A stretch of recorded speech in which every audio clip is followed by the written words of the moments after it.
Hello and welcome to another episode of Varsity360. I'm Columbian sports editor Micah Rice, along with Meg Wochnick, our ace sports reporter here. And Meg, guess what? It's week one. We have football this Friday. That's right. Believe it or not, the wait is over. Actually starts Thursday. Washougal is going to host River Ridge on Thursday. And one thing I'm happy about is we don't have, like in some other week ones, temperatures in the 90s and air quality alerts. It could be a little cool. It could be a little rainy, especially on Thursday. It's football weather. It is. It's going to feel like late season, late October kind of weather. But hey, we'll take it because it's week one. Yeah, and it starts where we begin to learn about what teams from Southwest Washington might look like come week 8, week 9. And it all starts at week 1. So we will look at a couple of games that we think could be really interesting and telling for the future of some of the local programs here later in this episode. But starting off, I wanted to touch on a series that we've done leading into the football season, and it was some excellent reporting by you, Meg, about next level, looking at these recruits that have from Southwest Washington that have signed with Division I programs, and we have 6 of them. Someone who maybe doesn't follow football real closely in this area might kind of say, well, that every year there's probably like a half dozen kids that go to Division I programs. Mm-hmm. That is not the case, and that's why we made this multi-week series looking at some of these kids, because it's really unusual, the batch of talent that we have here. It was back in June when I was just going through the motions of looking at some of our returning guys and realizing this is a rarity, because yes, every year you're always going to have maybe 1, 2, even 3 guys who are Division I commits. But the thing that makes this one interesting and why we turned it into a weekly series was we have 6 even before July 1 happened and before the season kicked off. And so that's what makes it a rarity. And we were discussing, well, how can we kind of showcase this? And we decided to break them up on a five-week-long series featuring these 6 guys. And what I enjoyed about it is not only listening to how they became Division I recruits in football, but really a lot of them had some different stories to share about just their recruiting process. And so that's what I really enjoyed about it most. Well, the series concludes this Friday with a look at one of not only the top recruits in Southwest Washington, but perhaps the whole state. And that is the big offensive lineman out at Evergreen, Fox Crater, 6'6", 285 pounds. He is verbally committed to Oregon, but he is really barnstormed through some of the best college football programs in the country this whole offseason. He has. So he actually committed to the Ducks last November, shortly after his junior season wrapped up. And talking with him, this is a kid who never really gave football a shot, really until he got to high school. He thought of himself as a hooper. He still does. And basketball was that first love, and really started doing football as a way to really trim down and a way to watch his weight. And it wasn't until really some encouraging and positive words from Evergreen head coach Christian Swain really showed him that, hey, he could be a big-time college football recruit at left tackle. And all of a sudden, I would say the last probably 5 or 6 months, he has gotten on kind of this national stage as a 4-star recruit.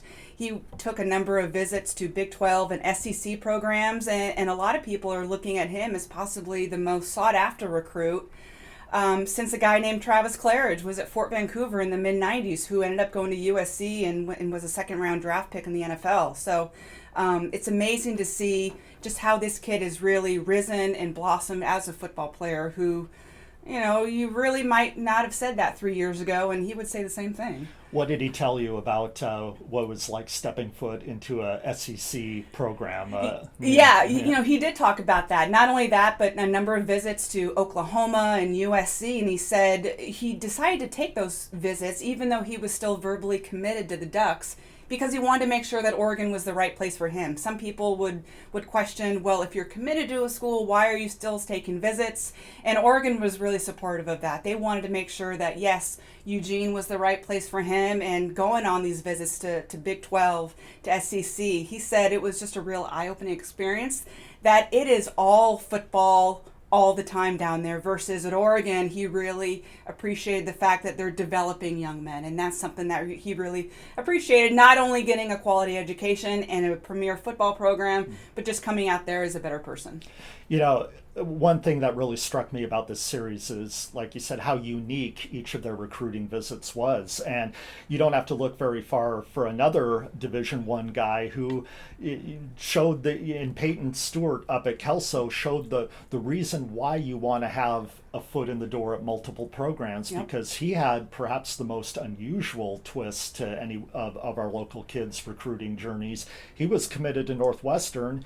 Then the coach gets fired in that hazing scandal there, and Peyton decided immediately he wanted to go to a different place. It was. And so he and I actually talked for the series, what ultimately turned into, I think it was 4 days before the news broke.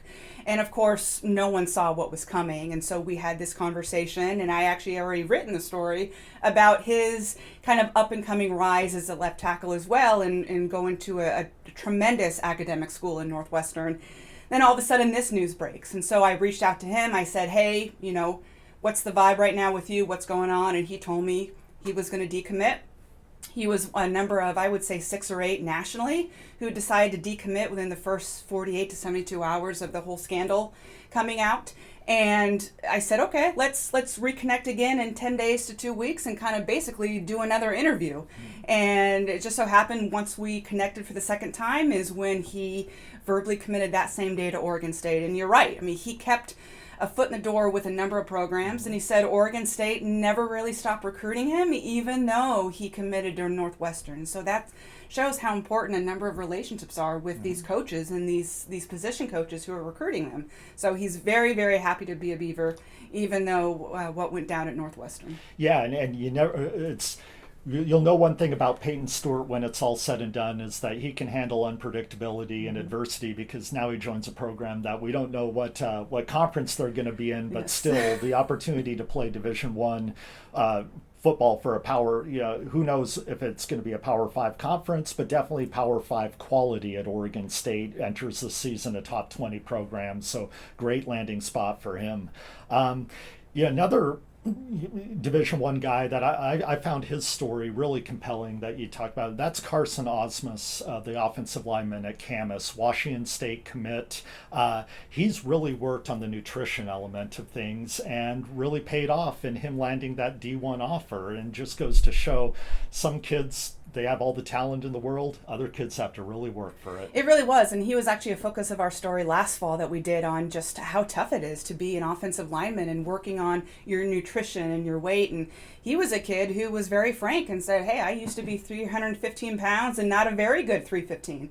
And at one point, after the end of his sophomore year, he had dipped down to 240 and realized that he was too light and being really pushed around in a number of these lineman showcase camps. And so, yeah, he really worked on finding that perfect balance, finding those good eating habits, and really feels good about being 290 going into week 1.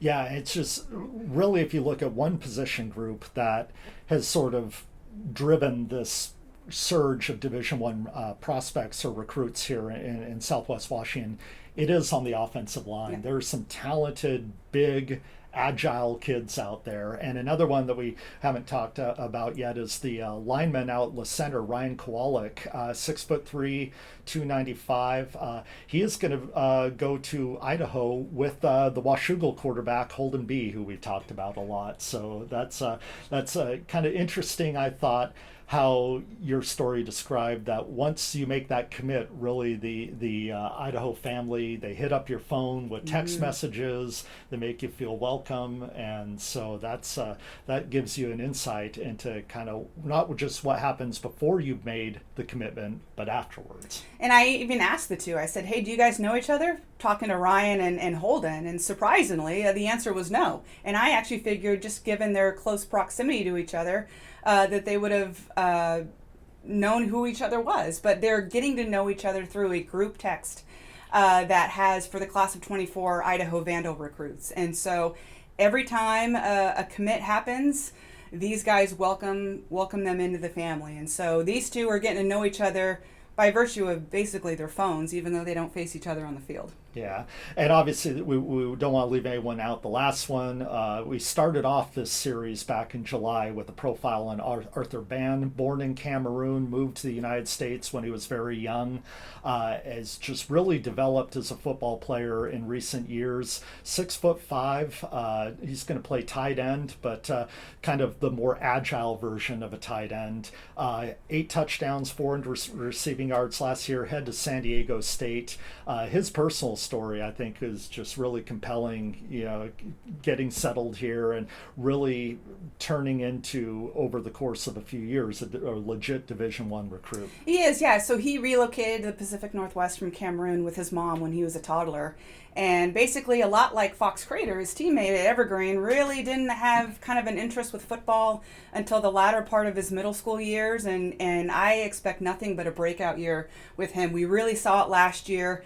But as you said, San Diego State wants him as a tight end. We'll see him as a tight end and a number of different packages at receiver as well this fall for Evergreen. But this is a kid who, you talk about hard work paying off, and it really does for this kid. And he's 6'5", 205. He's put on about 15, 20 pounds this offseason, and you really notice it. At least I did at the state track meet when he was on the podium for high jump. You could just see he worked out in this offseason, even though he is a 3-sport athlete, and he's really put on that good muscle that he needs. So in your perspective, you've covered high school football a long time, obviously down here for close to, or at least a decade, I think, then in Longview and Olympia before that. How rare is it to have this deep of a talent pool of Division I kids in one area? It is. I've never seen it before, and that's one of the reasons why, as we talked at the top of this podcast about why we wanted to do this series, because you're always going to have kids at the end of the season going into the December recruiting period or the February signing period. You're going to have those D1 guys, 2, 3, even 4. We've seen that year after year. But having 6 in one area, even before the season started, that's what makes it unique. So it's rare in this area, and it's pretty rare anywhere you go. One other thing I think is worth noting is obviously having these 6 that have already committed. That's a huge feather in the cap for those individuals, for those programs and those coaches that put them in the position to succeed where they are. Mm-hmm. But also during the season, it's the stakes are really high for another level of kids that want to go play college football, maybe haven't solidified an offer yet, but are really looking to this season for a breakout performance that could really go a long way to saying what level of college football they play and where they go. Mm-hmm. So you and I talked before this about looking at 3 kids who the stakes for them are really high for their senior year as far as achieving those college football and in some cases Division I dreams.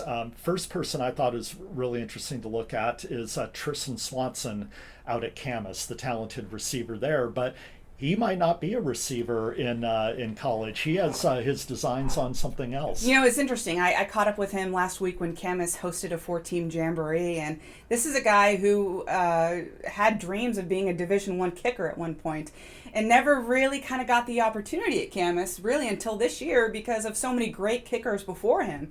But he's a guy, he's a 2-way all-league performer. He was one of our all-region receivers last year, a couple plays away from being a 1,000-yard receiver.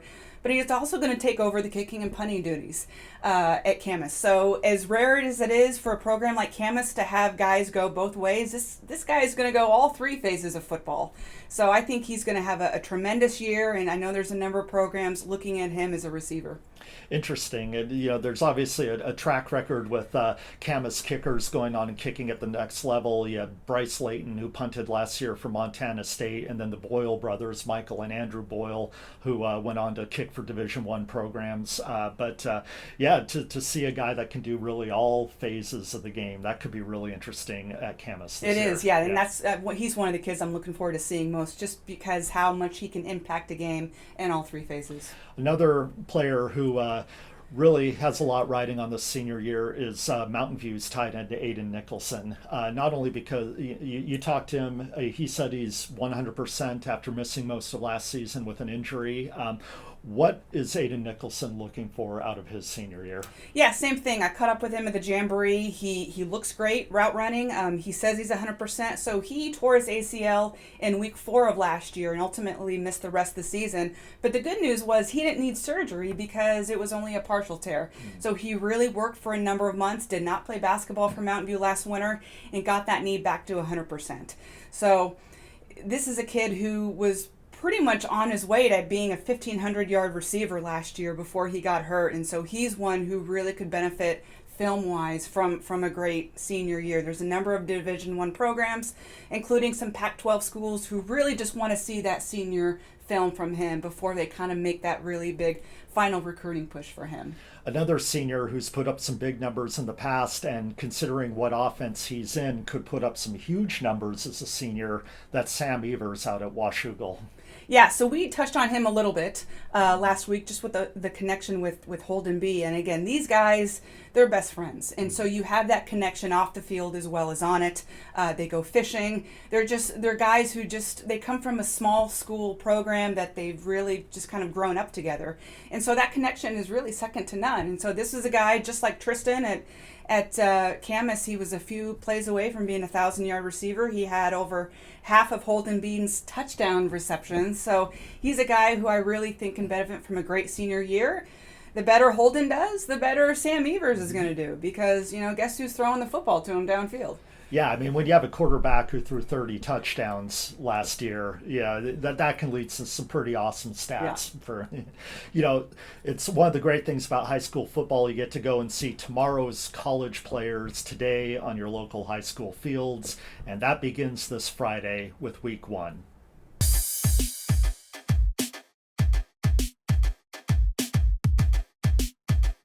Now we'll look at some of the games this week that might be most interesting for anyone looking to check out some action.